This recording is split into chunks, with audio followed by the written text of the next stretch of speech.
Yeah, it's still me, Skookum1. I just had my hair tied back. So, just some wrap up from today.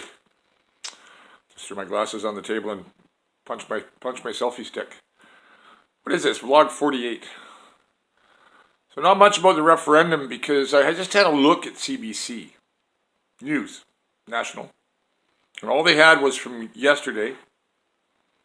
And it said news from Friday morning was there was 41%. And that we wouldn't have any results till later this week. And then the article went on for a while, giving pride of place to Bill Thielemann and the stability means good government crowd and Andrew Wilkinson. It did not mention Andrew Weaver. It did not mention any of the PR arguments. It did not mention any of the lies being told by Andrew Wilkinson and Bill Thielemann, who were given credence when supporters of PR were not given any coverage at all. So if anybody tells me that the Holy Mother Coporation, as Alan Fotheringham called it, which I guess I will too. Thank you, Mr. Fotheringham. I believe you're in your, well, good wishes, sir. He's still alive, but he's some very useful terms, including the Granite Curtain and Lotus Land and others. The Holy Mother Coporation is the classic one, and of course refers to the Toronto-dominated CBC, which is our national colonizing media, which tells us all we're Canadian and tells us all we like Tim Hortons and tells us all we like hockey, right? And that we're all nice, right? And then they go on and on about, oh, I don't like the CBC, but then I didn't want to talk about the CBC. Other than by comparison with what I was watching, was it Don Lemon on no, it was MSNBC. And I'm gonna have to link the show in my comments, but it was about, it got to the Cambridge Analytica thing having to do with Giuliani's law firm cautioning Cambridge Analytica that Alexander Nix wasn't an American and therefore would have to recuse himself from any active participation in Cambridge Analytica's activities in the U.S. campaign. Now, interestingly, that network did not bother mentioning that Mr. Wylie, Chris Wylie, who I think deserves an Order of Canada or an Order of British Columbia for his service to the global public and his tearing down of the walls around Facebook's lies and bullshit. And I think we should give that man a medal if he wanted to be in politics. He's the kind of young, astute, very clever Canadian that can change this country. But you know what? And hear me, Green Party, he's not in you guys. Now, why is that? Okay? So I know he doesn't want to get involved in politics, and I can totally understand why, because he's one of the guys that knows all the real shit that goes on. But yeah, it was really curious to see, Chris Wylie, probably the greatest living Canadian politically, really seriously. Right? It was done an immense amount of good in this world by being honest and forthright and exposing great evils in the media. That our media is instead silencing news about the referendum and giving biased coverage to the bad side. Yeah, I am angry. So anyways, I kept on looking through the world news, looking at this and looking around. Well, let's have a look at Asia Times, and so up comes something I noted in the Guardian and hadn't had time to look at, that China was going, Canada, there's going to be extreme, severe consequences for this, for having arrested Meng, whatever her name is, who's the head of Huawei, in Vancouver Airport, at the United States' request. So anyways, the Asia Times article was about the Canadian, its headline was about the Canadian ambassador being summoned, in other words, to the imperial throne, otherwise known as the Politburo. And yet the Guardian was like, yeah, this is really serious, and yet the CBC was saying really nothing at all and playing nice, and the American networks kind of just avoided the Canadian aspect of it. But the Asia Times article I posted on that they missed. They were talking about the risk of is it some trade deal that people in the U.S. are either working to subvert the Trump administration, Or are they trying to, what's going on here? Is this something to do with the U.S.-China trade deal? No, no, no, no, no, no, no, I told them. I wrote a piece about this. If it's a trade deal that's at risk here, right? It's the one that Justin Trudeau wants with Xi Jinping. Right? That's the one. That's the one. The one that he's building the pipeline for that none of us want, and that Washington State doesn't want either. So it could be that there's more to this arrest in Vancouver Airport of one of the world's largest telecom companies on what amounts to espionage charges and financial crimes. Believe me, there's other people in BC that we could be arresting for financial crimes, international and local. But no. The FBI or whoever it was, the National Security Administration, whoever it was of the United States, snapped their fingers and said, "Hey, Canada, you want to pick up this chick?" Okay. Did they do right? Well, here we are. And I think it was maybe a setup in a certain way to screw, which is a good thing, with the pipeline project and China's relationship with Canada, which underpins the pipeline project, about which too much more could be said. And like I say, the nature of the untreated to the crown, and as we call them here in British Columbia, the unsurrendered territories, the unsurrendered nations, I call them now. I'll name some of them because you've never heard their names. But they should be on the map. The Ktunaxa, the Syilx, the Squamish, the Slatland, the Chilcotin, you may have heard of, the Dakat, Wet'suwet'en, the Gitxsan, the Tsimshan, the Haisla. These are the people who have the title to the mainland of British Columbia. Okay? The Crown does not. And the international community has to learn this. They're going to learn it the hard way in the long run. If you don't know what I'm meaning, well, there's other histories that have lain dormant for a while. And the reality of the native population is that despite the suicide rate, and despite the killings, the disappearing women, and the men also who disappear, and the mortality rate on the streets, they have a very high birth rate. And the native youth population is growing and getting more educated. And they are a force to be reckoned with in this country. It was 5% Aboriginal. I don't know I think only immigration keeps that from being 10%. The native population has been growing, while the resident long-time settler population has been shrinking, which is why we're, quote, importing taxpayers, but rich taxpayers mostly.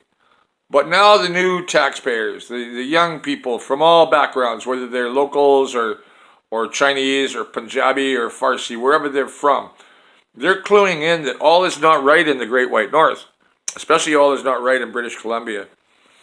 So anyways, I see Chris Wylie, and I see a guy that should be being covered in our media. A guy should be interviewed. Hey, Chris, what do you think about all these conservative memes turning up in our Facebooks? And where are they coming from? What do they look like? Do you know if there's any particular things like Cambridge Analytica operating here? Do you think the Russians are involved here? The Chinese? The Americans certainly are involved here. They're involved in the BC referendum. People don't believe me in that. But that's like saying they don't believe me that those $1,200 donations were all coming from British Columbians. This is a party, and I'm calling the Liberals out, who actively took tens of millions of dollars from foreign countries, often tens of millions at once, for their own party in order to control politics in BC. So these are the people that are saying, there's not enough people who voted. We'll be like New Brunswick, will refuse to recognize the referendum. Oh, give me a break. Right? This is like stupid, but this is our national media for you. Now, you'd hope that the CBC wasn't just another conservative clone operation, which is exactly what the National Post chain is, exactly what Global is, and it always has been. They're our own Breitbart, except that they wear nicer clothes and they talk smoother, but it's all filth. Conrad Black as a featured columnist, give me a break. And the CBC has this Rex Murphy. I have various epithets for that guy. They have a loudmouth conservative on air, and they don't have a loudmouth liberal. Well, you know what, CBC? I'm sitting right here. I could use a paycheck. I could use some dentures too. But I've learned in this country that without the nice suit and without the shirt and tie, and hey, you better talk softly or nobody's going to pay attention to you, you don't get anything done in this country because you tone yourself down, you stop talking the truth. And like the Green Party in BC has been trying to do, you start playing nice. You start trying to play nice. When you're dealing with the devil, it does not work. But anyways, nobody's listening to me, you know? I'm just an old guy, likes to play music, has read too much history. But I do know that the young people, even if they're politicians and the Green Party, who are mostly middle class, middle-aged, older anyway, older, younger, older, or something like that. There are not very many young people active as candidates or as politicians in the party, except for Sonia Furstenau now and Adam. But they're not in this age bracket that I'm talking about, which is like the 18 through 30s. I'm sorry, Adam or Sonia, I don't know. Maybe you're in that category. But guys in Chris Wylie's generation, 25, 26, the bright techies. You know, and they're of all, let's call them races, but they're all kinds of all rainbow colors of British Columbians. Many of them are First Nations. Many of them are First Nations that don't have treaties with the Crown. So the geopolitical implications of all this tie in with the Huawei thing, because BC is necessarily an interface between Canada's diddling with China, and the United States' dicey relationship with China and its control of our government, services, infrastructure, and so on. For example, even though they don't own it, the TMX, the Trans Mountain Pipeline currently, only 99% of it goes to Washington State, either through the overland connection at Sumas or via the infamous terminal on Burrard Inlet, which only doesn't go very far, only to Cherry Point and Anacortes usually. I think to Portland sometimes. There's only 5 refineries in the Northwest, the U.S. Northwest. They all rely on Alberta bitumen via the TM, the Trans Mountain Pipeline. They will get no benefit other than some dead orcas and a tripling of their rates for the transmission rates in the pipeline if the TMX, the Trans Mountain expansion, is built, so that Justin can hope to get a free trade deal with China. But as I put in my post, no, China wants other things too, right? And lots of things. And the big one is in the wings. They will free trade. Yeah, well, you know what the hell? They've already got FIPA, right? But what they want is the Northwest Passage. Now, add in the fact that the Northwest Passage can reach China from Port Churchill on Hudson Bay to supply them with the bitumen that we don't want to have in BC. But Nunavut doesn't want it either. But the reality up there is that to put, even just for cruise ships and dry shipping, you know, things that aren't dangerous shipping up there, you need to build bases and you need a population there. So the only way to do the Northwest Passage is to provide a population of service crews and shipyards and things that would probably be similar to the size of or larger than the population of Nunavut. And they'd be Chinese. But you know what? There's no border in this world that's a fixed thing, you know? Canada only, you know, our claim on Nunavut is kind of tenuous, historically. And we created Nunavut to try and secure that, you know, and you look at Greenland and the Faroes, who are prospering as semi-independent within Denmark, and you have to ask, why can't Nunavut be like that? Why can't Nunavik, which is you know Inuit and Gava, you know, and the Cree homelands? Why can't Haida Gwaii and the Kwakwakwa nations of the BC coast? Why can't they be like have the same political liberties and educational opportunities as Greenlanders and Faroese? Why? Well, hey, this is Canada. This is everybody's colony. We don't own it. We have no control here. So I'm proud of Chris Wylie. I think he's a great guy. I hope he sees this, right? But like me, he's got pink hair. He's gay, you know, and that'll be used against him in the BC political milieu to ignore him And that's why he's not being covered. Never mind what he's talking about, which is the media gamesmanship, which I am seeing right now in the CBC. And I don't even look at the Tyee or the Straight or any of the global papers anymore, because I know what's not in them and I know what should be.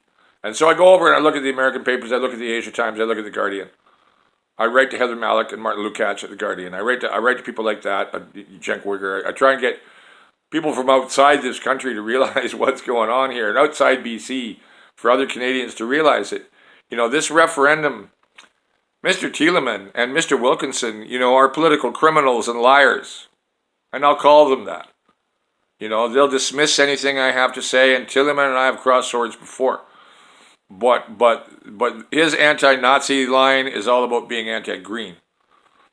And Wilkinson just wants power on behalf of the foreign money who contributed, I don't know the total. It must be creeping up towards $100 million to his party. I don't know the total.